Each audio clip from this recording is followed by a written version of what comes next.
आप सबको मालूम होगा कि बीजेपी जो है पूरे देश भर में एक बड़ी पार्टी अब सामने आई है।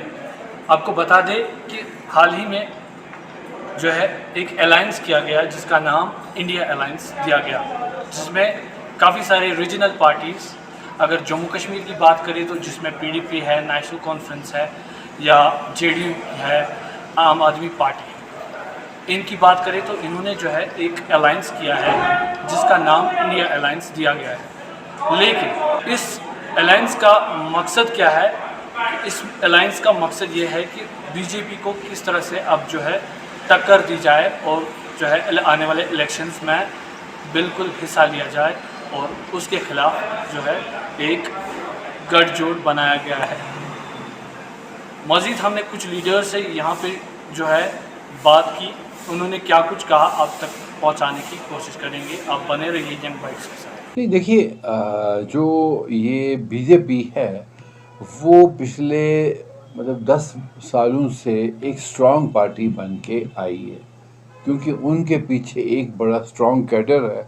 उसके बाद जो मोदी है वो एक बड़ा स्ट्रांग लीडर है, इसमें कोई दो राय नहीं है। पर यहाँ पर बाइफर्केशन बहुत है वोट बैंक में, क्योंकि जो बीजेपी का एजेंडा था वो एक हिंदुत्वता का एजेंडा था, जिसको बाकी माइनॉरिटी जो है वो एक्सेप्ट नहीं करती।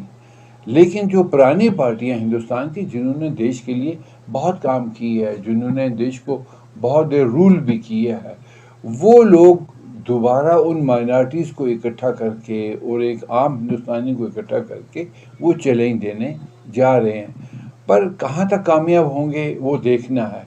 हमारे जम्मू कश्मीर की भी दो जो यहाँ की मेन पार्टीज़ हैं, नेशनल कॉन्फ्रेंस और पीडीपी, वो भी उस जो इंडिया अलायंस है उसमें शामिल हुई हैं। पर एजेंडा कुछ अभी उनका समझ नहीं आया, क्योंकि अभी वो सिर्फ मोदी को हटाने की बात कर रहे हैं। क्योंकि इनकी बाइफर्केशंस, चाहे वो बीजेपी का, चाहे वो यूपी का कैडर है, चाहे वो बिहार की पार्टीज़ हैं या कलकत्ता की पार्टीज़ हैं, ये सारे लोग मिलके, ये सारे लीडर लोग मिलके शेयर जो है वो कैसे करेंगे। उस शेयर में हमेशा जो है फिर दोबारा एक झगड़ा हो जाता है, जिसकी वजह से वो इकट्ठे नहीं हो पाते। और अभी भी वो इस बात को तय नहीं कर पाए कि इस सारे इंडिया अलायंस को लीड कौन करेगा। बट कुछ मीटिंग्स के बाद जो बातें आई हैं, उन्होंने यही कहा है कि भाई जिनके पास पार्लियामेंट की ज़्यादा सीटें होंगी वही पार्टी लीड करेगी।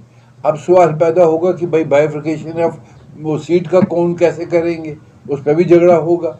तो ये अभी थोड़ा सा एक मामला इतना साफ नहीं है, क्योंकि उनका एजेंडा अभी क्लियर नहीं है, all accept to remove Modi from the government.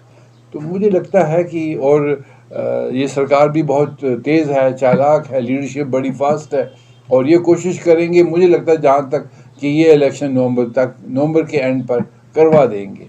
क्योंकि जिस तरह का माहौल हमें देश में दिख रहा है, और BJP will not give chance to these political parties कि ये अपने आप को कंसोलिडेट करें, वो मौका नहीं देना चाहेंगे। तो ये पॉलिटिकल एक एनालिसिस है कि हो सकता है कि देश में नेक्स्ट इलेक्शन जो है वो नवंबर के एंड में हो सकते हैं। पॉलिटिकल पार्टीज़ का हमेशा रहा है, वो शेख साहब ने फ़ारूक अब्दुल्ला को लाया, फ़ारूक अब्दुल्ला ने उमर अब्दुल्ला को लाया, मुफ्ती साहब ने अपनी बेटी को लाया, बेटी अब अपनी बेटी को ला रही है। बट अब ये ख़ानदानी, तो वो आप हिस्ट्री में जब पढ़ेंगे, वंश होते थे, हिंदी में उसको हम वंश बोलते थे, वंश का राज जो चलता था, वो हमेशा एक इन्फ्लुएंस जो है पॉलिटिकल रहता है। बट ये कहने को तो बात है, बट वो कितने काबिल हैं। सादिक साहब का बेटा नहीं आगे चल पाया, बख्शी गुलाम मोहम्मद का बेटा आगे नहीं चल पाया। बट इस पार्टी का नेशनल कॉन्फ्रेंस का एक बेस था, तो उसके चाहे नालायक बेटे हों या कैसे भी हों, वो उनको चलाने हैं, जो साथी हैं बाकी लोगों को सर्वाइव करना है। तो मुझे लगता नहीं है, क्योंकि इनके पास कोई एजेंडा ऐसा नहीं है। देखिए आप हमारे कश्मीर में क्या हालत है अनएम्प्लॉयमेंट की, हमारे यहाँ की पानी की क्या हालत है, यहाँ बिजली की क्या हालत है। ये लोग कुछ नहीं कर पाए सिवाय यही कि इन्होंने आर्टिकल 370 और ऐसे जिसमें लोगों के जज्बात जो हैं उसको उछाला जाए और पावर कैसे लिया जाए। ऑल पार्टी अलायंस जो है वो सभी पार्टियां जो बीजेपी के एजेंडे के खिलाफ है, ये उन सभी पार्टीज़ का एक मंच जिसका नाम रखा गया इंडिया।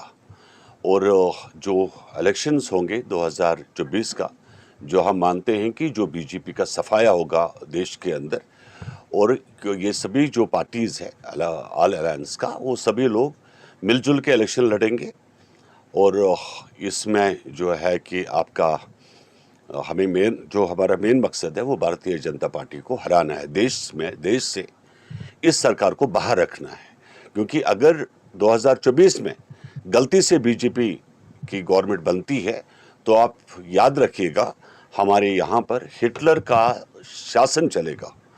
क्योंकि आज भी अगर आप देखेंगे कि जो बीजेपी के जो हर रोज़ जो फैसले आते हैं, वो फैसले हिटलर ने भी नहीं किए होंगे जो ये लोग करते हैं। और इनको हराने के लिए, इनको पीछे रखने के लिए, सरकार से बाहर रखने के लिए 2024 का जो है ग्रैंड अलायंस जो है, जिसको आप इंडिया जिसका नाम रखा गया, ये अलायंस उसी चीज़ का है। देखिए, मैं बताना चाहता हूँ कि जितने भी देश के अंदर जो बीजेपी विरोधी पार्टीज थी, सभी लोगों को इनवाइट किया गया था पटना वाली मीटिंग में पहली दफ़ा। और उसमें कोई ऐसी पार्टी नहीं है जिसको हम लोगों ने इनवाइट नहीं किया। और उसमें आपकी पार्टीज़ भी है जो यहाँ पे अपनी पार्टी है या सजाद गनी लोन जो पार्टी है, सभी को इनविटेशन था, ओपन इनविटेशन था, जो भी आना चाहते हैं तो आ सकते हैं। और उसमें खाली 2 ही पार्टियां यहाँ से गई, हमारी जम्मू कश्मीर से नेशनल कॉन्फ्रेंस और पीडीपी गई। और जिससे साफ पता चलता है कि अल्ताफ बुखारी साहब की जो पार्टी है, अपनी पार्टी, या सजाद गनी लोन साहब की पार्टी जो है, इन दोनों का क्योंकि बीजेपी का एजेंडा है, तो ऑब्वियसली ये जो बीजेपी के पार्टनर्स है तो ये हमारे साथ आना नहीं पसंद करेंगे और ये नहीं मिलेंगे हमारे साथ। क्योंकि हमारे साथ मिलने से जो है इनका सब मामला ख़त्म हो जाएगा। और ये लोग क्योंकि उनके सपोर्टर है, अच्छे सपोर्टर है, अगर ये सपोर्टर नहीं होते तो ये ज़रूर जो है, जो पटना में मीटिंग हुई थी ऑल पार्टीज़ की, उस मीटिंग में पार्टिसिपेट करते।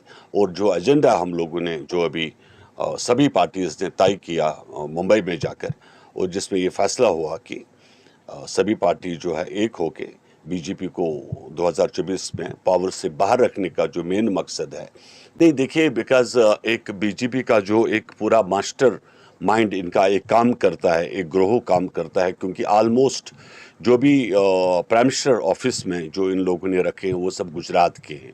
तो उनका काम यही होता है कि जैसे कल ग्रैंड अलायंस की बैठक चल रही थी 2 दिनों मुंबई में, और उस पूरे सब चीज़ को, मीटिंग को डाइवर्ट करने के लिए उन्होंने उसी टाइम पे, आपने देखा होगा, 1 नेशन 1 इलेक्शन की बात की। वो एक आपका इंटेंशन डाइवर्ट करने की बात थी और कुछ भी नहीं था, ताकि लोगों का इंटेंशन डाइवर्ट हो। लेकिन इतना हमें प्राउड होना चाहिए, हमें मुबारकबाद देना चाहते हैं सोशल मीडिया का, जिस सोशल मीडिया ने पूरा इनका मामला हाईलाइट कर दिया। और आने वाले दिनों में जो है इंडिया जो है भारत जुड़ेगा और इंडिया कामयाब होगा।